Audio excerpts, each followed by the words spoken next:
தாங்கள் செய்கிறது இன்னதென்று அறியாதிருக்கிறார்கள் அப்படின்னு சொன்னாரு. இப்ப மேசியா வருவாரு. பல நூற்றாண்டுகளுக்கு முன்னாடியே பல தீர்க்கதரிசிகள் வந்து சொல்லிட்டு போயிருந்தாங்க. ஏசாயா 53ஆம் அதிகாரம் 1-12 நம்ம வாசிச்சு வந்தோம் அப்படின்னா ஏசப்பா எந்த மாதிரி சிலுவைப்பாடு அனுபவிச்சிருப்பாரு, ஆத்ம மீட்பரின் பாரங்கள் சொல்லி நிறைய விஷயத்துல எழுதப்பட்டிருக்கோம்.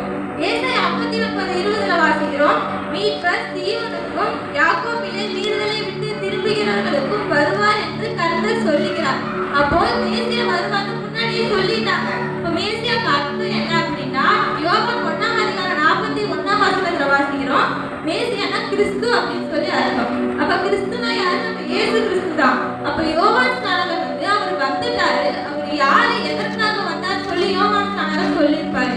யோவான் 1ஆம் அதிகாரம் 34ஆம் வசனத்துல வாசிக்கிறோம். இவரே தேவனுடைய குமாரன் சொல்லியிருப்பாரு. அடுத்து 29ஆம் வசனத்துல வாசிக்கிறோம்.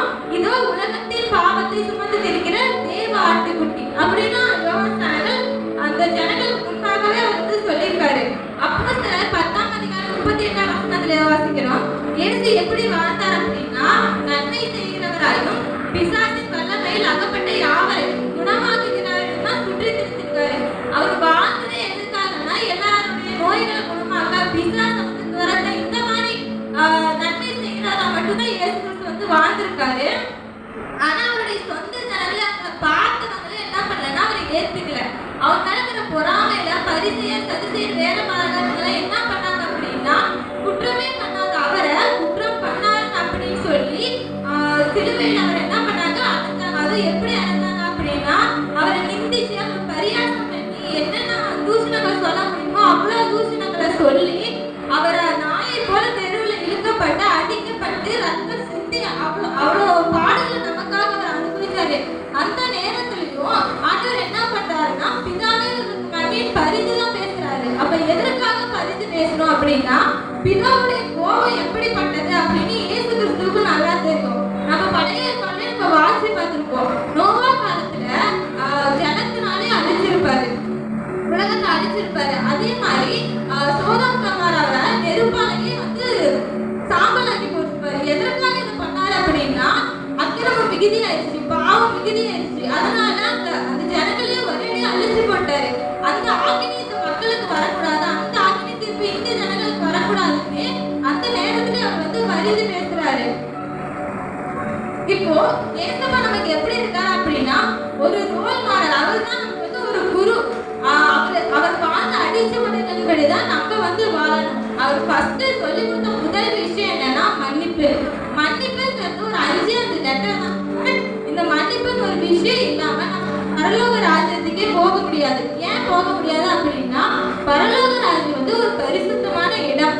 ஆண்டவர் எப்படிப்பட்டவர்? மகா பரிசுத்தர். நாம எப்படி வாழ்றோம்? நம்ம வந்து அக்கிரமா நம்ம இருதயம் திருக்குள்ளதும் மகா கேடுள்ளதுமா இருக்குது. இப்படி இருக்கிற நம்ம எப்படி பரிசுத்தமான பரலோக ராஜ்யத்துக்கு போக முடியும்? அப்போ நம்மளுக்கு வந்து ஒரு பரிகாரம் தேவை, நமக்கு ஒரு பாவ மன்னிப்பு தேவை. அதுக்காக அவர் போக இருக்கிற இடத்துக்கு நம்ம போகணும் அப்படிங்கிறதுக்காக அவர் வந்து நம்ம இருக்கிற இடத்துக்கு அவரு வந்தாரு.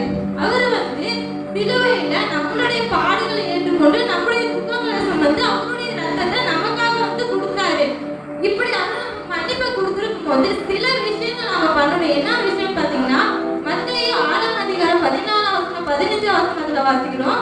மனிதனுடைய தப்பிதங்களை நீங்கள் அவர்களுக்கு மன்னித்தால் உங்கள் பரமபிதா உங்களுக்கும் மன்னிப்பார்.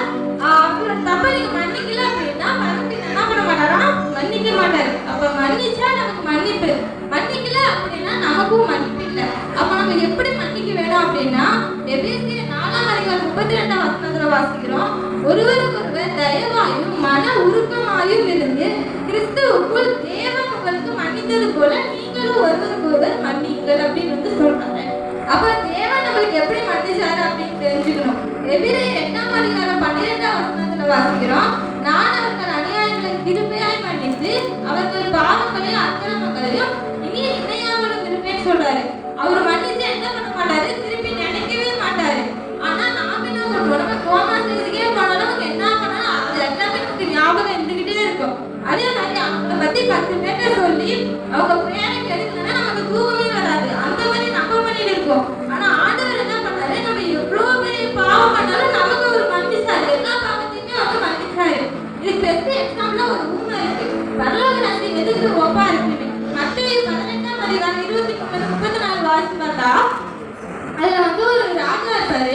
ஊழியக்காரங்க கணக்கு பார்க்கும்போது 16,000 தாலந்து ஒரு ஊழியக்காரன் கடன் வாங்கியிருப்பான். செலுத்த வந்து நிர்வாகம் இல்லை. அப்படிங்கும் போது மனைவி, பிள்ளைகள், ஆடு மாடு எல்லாத்தையும் வித்து அந்த கடனை கூட அப்படின்னு தீர்ப்பு சொல்லிடுவாரு. ஆனா அந்த ஊழியக்காரன் என்ன பண்ணுவாரு, என்னால முடியாது, கொஞ்சம் மனக்கறிங்க, என்கிட்ட பொறுமையா இருங்க, நான் வந்து எல்லாத்தையும் கொடுத்து தீர்த்தேன் அப்படின்னு சொல்லுவாங்க. ஆனா ராஜா என்ன பண்ணுவாருன்னா, சரி ஓகேன்னு சொல்லிட்டு அவருடைய கடனையும் மன்னிச்சு அவரை விடுதலை பண்ணி அமைச்சிருவாரு. அப்போ அந்த ஊழியக்காரர்கிட்ட ஒரு உடல் ஊழியக்காரர் 100 வெள்ளிப்படம் தான் வாங்கியிருப்பாரு. அந்த வெள்ளிப்படத்தை அவர் கண்டிப்பா மன்னிச்சிருக்கலாம். ஆனா என்ன பண்ணலன்னா மன்னிக்காம இந்த ஹைலைட்டான விஷயம் என்னன்னு பார்த்தோம்னா, தொண்டையை நெரிச்சு காசு கேட்டுருக்காராம். அது மட்டும் இல்லாம காவலை கொண்டு போய் போட்டுட்டாராம். இப்ப இந்த விஷயம் ரொம்ப அநியாயமான விஷயம்.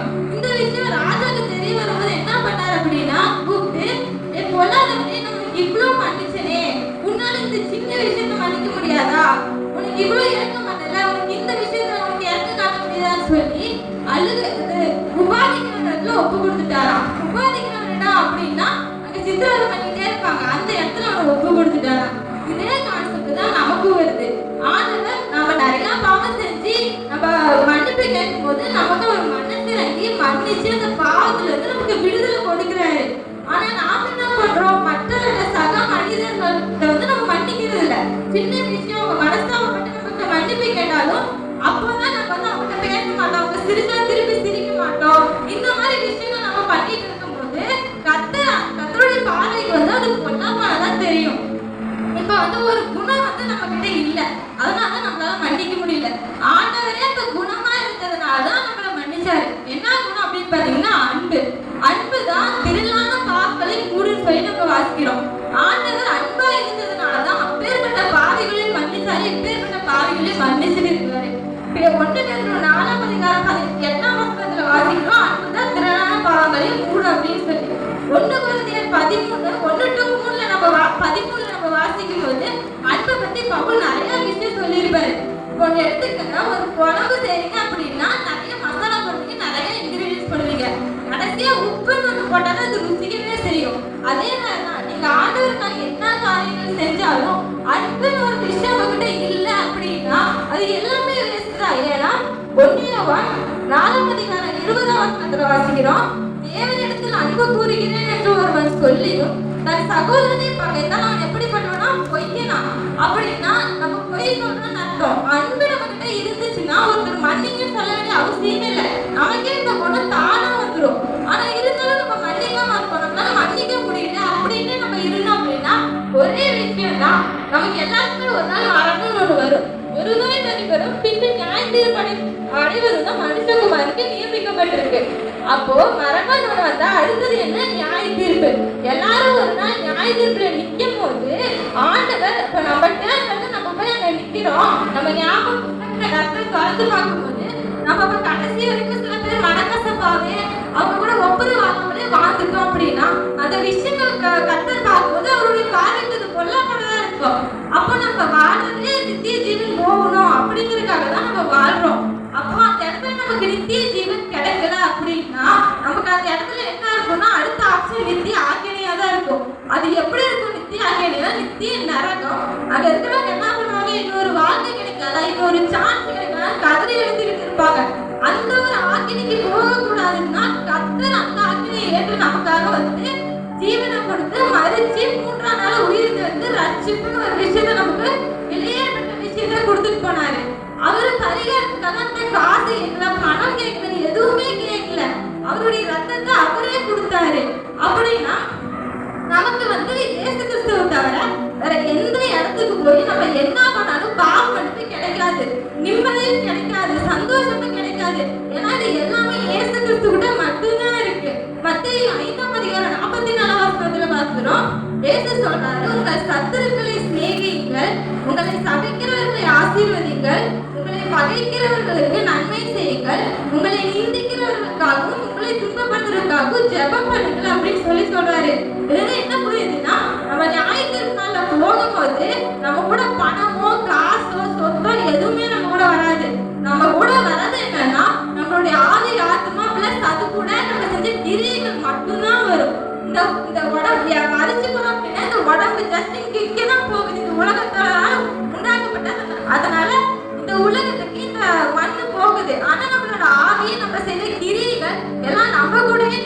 நமக்குள்ள வந்து நிற்கும். நல்ல காரியங்கள் செஞ்சா நமக்கு வந்து நல்ல நியாய தீர்ப்பு இருக்கும். இரக்கமா வாழ்ந்தோம், அன்பா வாழ்ந்தோம் அப்படின்னா இரக்கமுள்ளவனுக்கு தான் இரக்கமுள்ள நியாய தீர்ப்பு, இரக்கம் இல்லாதவர்களுக்கு இரக்கமற்ற நியாய தீர்ப்பு.